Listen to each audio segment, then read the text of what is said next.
Hey guys, you've joined us at Commodity Champions. I'm Manisha Gupta and we bring this show live for you from IIJS, which is, by the way, the 40th series into this one, and this is happening in India. It's the largest B2B show in the world, the second largest that is, and this time around we are given to understand that there are 3,600 stalls there and there are 2,100 exhibitors who are showcasing their very beautiful designs, and this comes in ahead of the festival season, the wedding season. The hope is, the feeling is that it also is good monsoon, not just the urban demand, but the rural demand also is expected to pick up.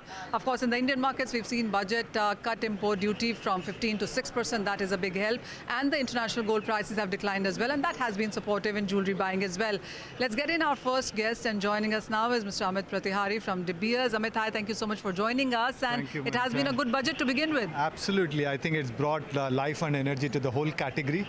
I think it's an exciting time, and I think people are finding more reasons to buy diamond jewelry. So I think it's a great move from the government. Yeah. So last year was all about plain gold jewelry demand and exports as well. Diamond did not do well, but do you think the numbers have started to look better now? Yeah, definitely. I tell you, diamond not doing well, it is of course a reality. I think that's more to do with the global economy, especially China completely going zero on the luxury purchase and so forth.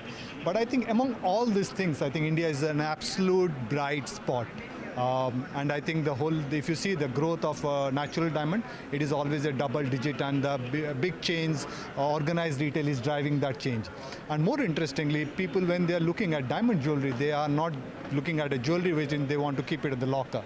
They want a jewelry which they can wear every day, more transformational, and they don't need reasons to buy. They buy when they feel. So self-purchase categories particularly growing in the diamond category.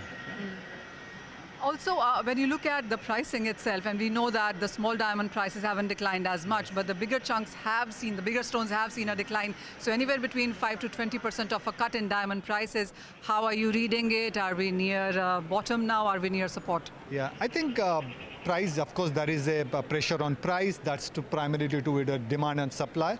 But yes, that is a short-term, pressure on pricing, but when you see the long term, I think it's very, very promising. And because diamond is the only product which holds the true emotional value of what you are purchasing. Yeah, I think from a long term, it is quite promising. Yeah. Amit, I remember diamond is forever as a tagline from De Beers. Are you looking to improvise it, improve it, come out with another one?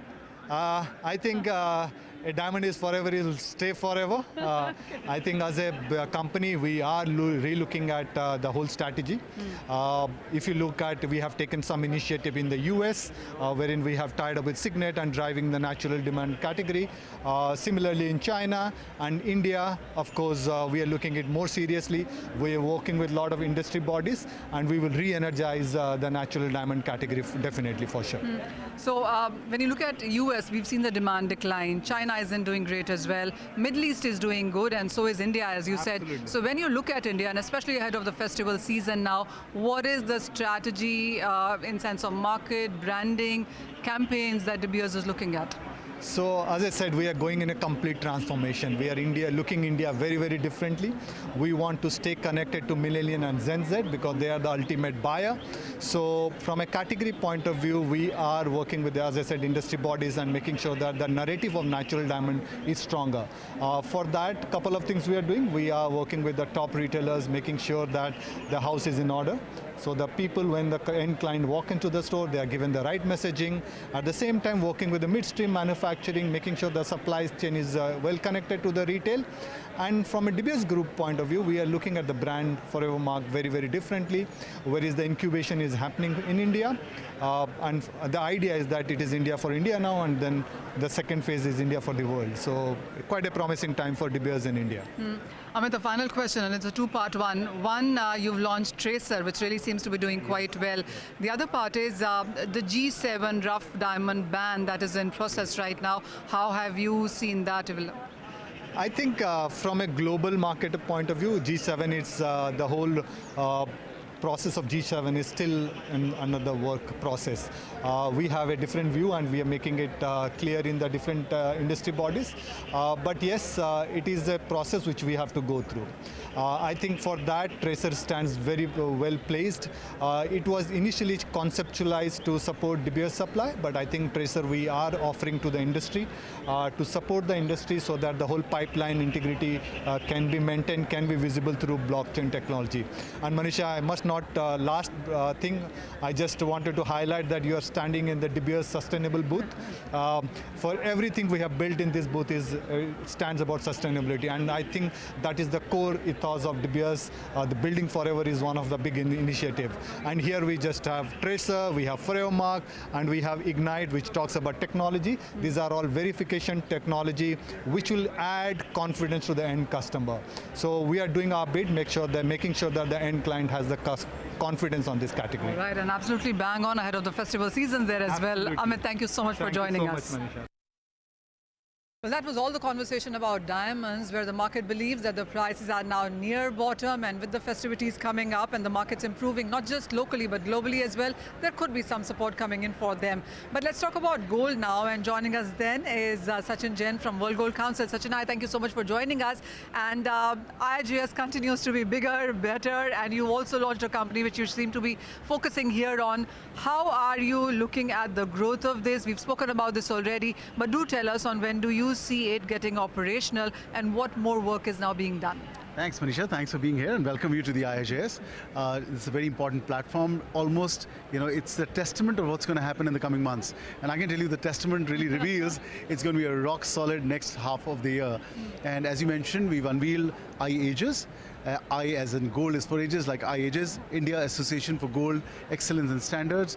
It's the first self-regulatory organization in the gold world, in the entire value chain.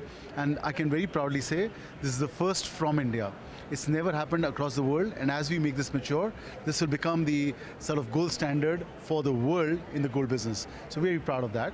We formed the first board where the interest is very high, and that only reflects that the direction put forward to us by the respectable Prime Minister of an organized world, the recent step in the union budget around reduction of duty, again a push to the organized world. And I can tell you on ground, the general retailers, small, large, all people in the value chain are super excited to say, give us a roadmap and we're willing to walk that path. Okay. So I'm very excited about it. All right. So, it's been 3 or 4 days now that we've been looking at IIJS. What's your sense? Where a lot of people that I can see around here, a lot of interest as well, various nice designs also. Are you looking at, are the initial trends now coming in on what the demand looks like? Actually, there's been a reverse trend, and that's an interesting conversation. So go back 3 months, the whole conversation was, let's make lightweight products, let's use technology and all of those things. And with just mentally, and I think it's not about the actual number, just mentally the bit of correction, the pricing, it's gone back to pure gold, right products, heavyweight, and not recreate things which don't exist. But I think it really fundamentally is bringing back the appeal to gold, the appeal to emotionally collective consumers, and certainly the returns of gold have been phenomenal. So when you sit around a dinner table and your parents give you a bit of advice, I'm sure youngsters will take that advice. That's going to be a good time. Clearly. So when you look at the demarcation between investment and jewelry buying, and of course solid gold buying, which has been the trend last year, by the way, in sense of jewelry exports as well, plain gold did much better. Do you see studded and diamonds coming back majorly strongly into fore? I think so. It'll be a revival for diamonds as well. It's going to be a good time for everybody. That's fundamental. But I think going back to your point on looking at jewelry, let's look at particularly quarter two. Quarter two, we had a bit of drop in the overall business, where we saw 17% drop in jewelry, still at about 68,000 crores. But if you look at investment demand, that went up 47% in volume, 75% in value.